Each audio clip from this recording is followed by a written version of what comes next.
నల్గొండ జిల్లా మిర్యాలగూడ ఎమ్మెల్యే బత్తుల లక్ష్మారెడ్డి మాధవి దంపతులు ఆదివాసీ ఆచారాలతో పెళ్లి రోజు వేడుకలు జరుపుకున్నారు. సామాజిక సేవా కార్యక్రమాలతో ప్రజాదరణ పొందిన ఎమ్మెల్యే బత్తుల లక్ష్మారెడ్డి తన కుటుంబానికి ఎంతో విలువనిస్తారు, ప్రాధాన్యత ఇస్తారు. కష్టకాలంలో తన వెన్నంటే నడిచిన జీవిత భాగస్వామి ముచ్చట తీర్చేందుకు వారి 32వ వివాహ వార్షికోత్సవం సందర్భంగా కుటుంబ సభ్యులు బంధుమిత్రులతో కలిసి అడవి బాట పట్టారు.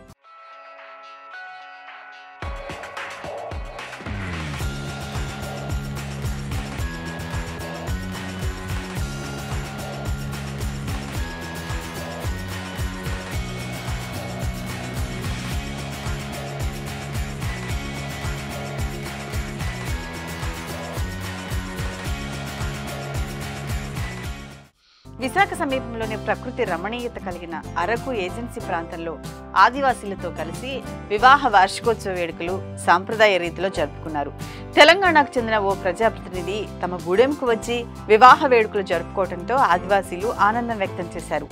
సామాన్యుల్లా తమతో కలిసిపోవడంతో ఆదివాసీలు వారి సంప్రదాయ రీతిలో నృత్యాలు చేస్తూ ఘన స్వాగతం పలికారు. అనంతరం ఆచార సాంప్రదాయాల ప్రకారం పెళ్లి వార్షికోత్సవ వేడుకల కానుకలు పండుగగా నిర్వహించారు. కాగా దీనికి సంబంధించిన వీడియో మిర్యాలగూడ నియోజకవర్గం సోషల్ మీడియా వేదికగా వైరల్ అవుతోంది.